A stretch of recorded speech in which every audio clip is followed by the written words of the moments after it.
আসসালামু আলাইকুম। আজকে আলোচনা করব সংবিধানের দ্বিতীয় পার্ট নিয়ে। এর আগে আমরা 1 থেকে 35তম অনুচ্ছেদ পর্যন্ত আলোচনা করেছিলাম। তো শুরু করা যাক। রাফি একটা ছেলে যে চলাফেরা ও সমাবেশের মাধ্যমে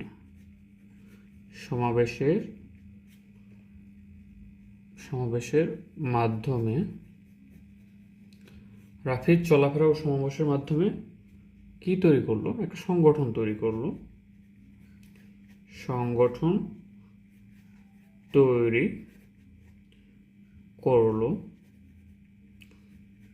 তার সংগঠন কি জন্য তৈরি করে? সংগঠন তৈরি করলো তার চিন্তা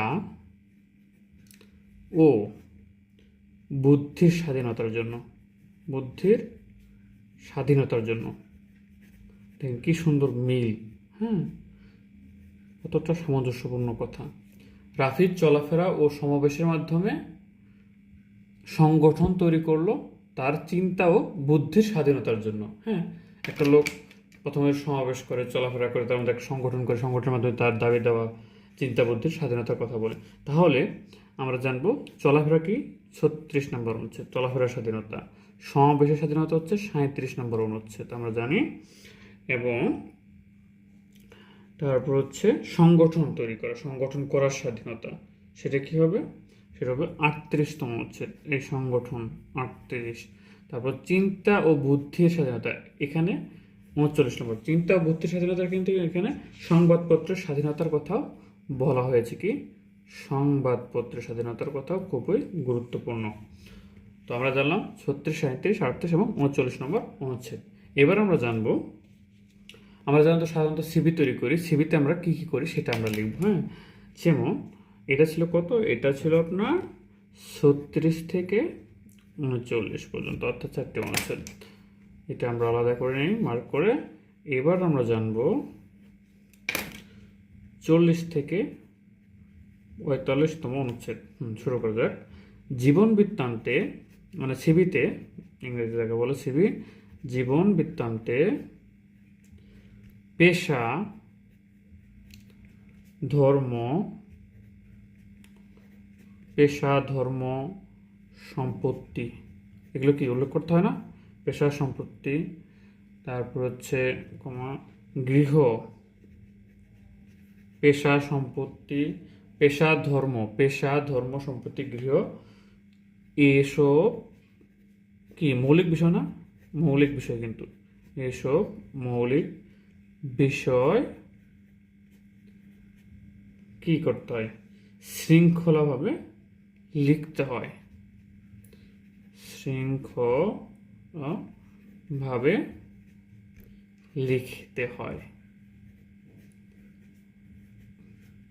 সামঞ্জস্যপূর্ণ কথা না? সুন্দর, মনে রাখা খুব সহজ। সিভিতে পেশা, ধর্ম, সম্পত্তি, গৃহ, এসব মৌলিক বিষয় শৃঙ্খলাভাবে লিখতে হয়, মানে ধারাবাহিকভাবে লিখতে হয়। তো আমরা এখন দেখব পেশা কি। পেশা পেশা নিয়ে যে অনুচ্ছেদ রয়েছে সেটা কত? পেশা নিয়ে অনুচ্ছেদ হচ্ছে 40 নম্বর, পেশাভিত্তিক স্বাধীনতা। তারপর হচ্ছে ধর্মীয় স্বাধীনতা, 41 নম্বর অনুচ্ছেদ।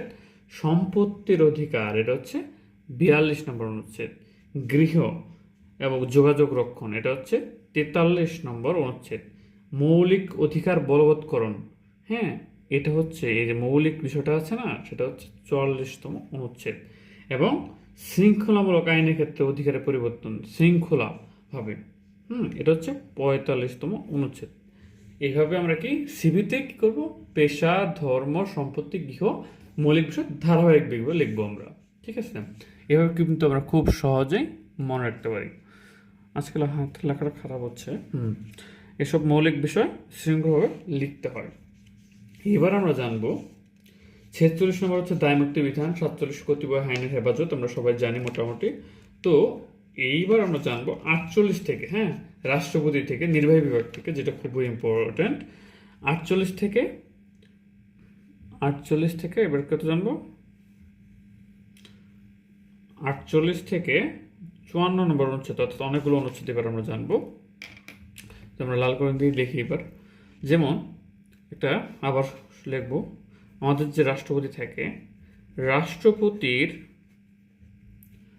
ক্ষমা প্রদর্শনের, এগুলো কিন্তু শুধুমাত্র সামঞ্জস্যপূর্ণ করে পড়ার জন্য, এগুলো কিন্তু বাস্তবতার সাথে মিল নেই। তবে ধারাবাহিকভাবে মনে রাখার জন্য এটা খুবই ভালো একটা উপায় হতে পারে। রাষ্ট্রপতির ক্ষমা প্রদর্শনের অধিকার, রাষ্ট্রপতির ক্ষমা প্রদর্শনের অধিকার তার পদের মেয়াদ,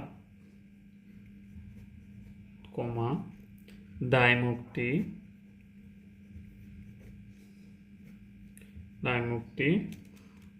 অভিশংসন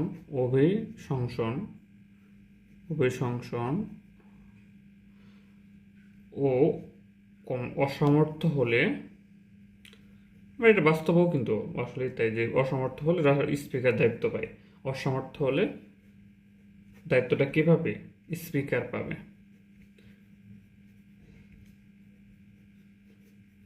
অর্থাৎ রাষ্ট্রপতি, আমরা জানি রাষ্ট্রপতি নিয়ে অনুচ্ছেদ যেটা, সেটা হচ্ছে কি 48 নম্বর অনুচ্ছেদ, 48। তারপর রাষ্ট্রপতির ক্ষমা প্রদর্শনের, এগুলো কিন্তু সবগুলি এই যে 48-এর পরে যেগুলো আসবে সেগুলো কিন্তু রাষ্ট্রপতি সম্পর্কিতই।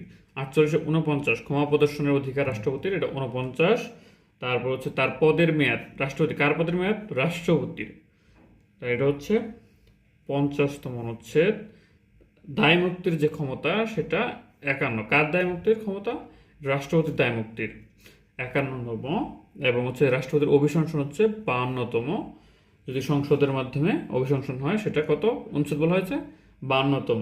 এবং অসামর্থ্য যদি হয়, রাষ্ট্রপতি অসমর্থ হয়, তাহলে হচ্ছে 53তম অনুচ্ছেদ। কে পাবে? স্পিকার পাবে, এটা হচ্ছে 54তম অনুচ্ছেদ। এইভাবে আমরা শিখতে পারি। তো আমরা আরো শিখব।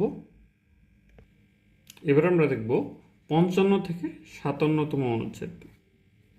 55 থেকে 57 অনুচ্ছেদ, এটা হচ্ছে মন্ত্রিসভার মন্ত্রীগণ, মন্ত্রিসভার মন্ত্রী থাকে অবশ্যই, মন্ত্রীগণ প্রধানমন্ত্রীর মেয়াদ দেখেন বা কার্যকলাপ দেখেন, যে কোনো একটা লিখতে পারেন আপনাদের মতো করে। তাহলে দাঁড়াচ্ছে মন্ত্রিসভার মন্ত্রীগণ প্রধানমন্ত্রীর মেয়াদ দেখেন, তাহলে কি মন্ত্রিসভা, এটা হচ্ছে 55 নম্বর, মন্ত্রীগণ 56 নম্বর, প্রধানমন্ত্রী এটা হচ্ছে 57 অনুচ্ছেদ। এইভাবে আমরা খুব সহজেই সংবিধানগুলো মনে রাখতে পারি।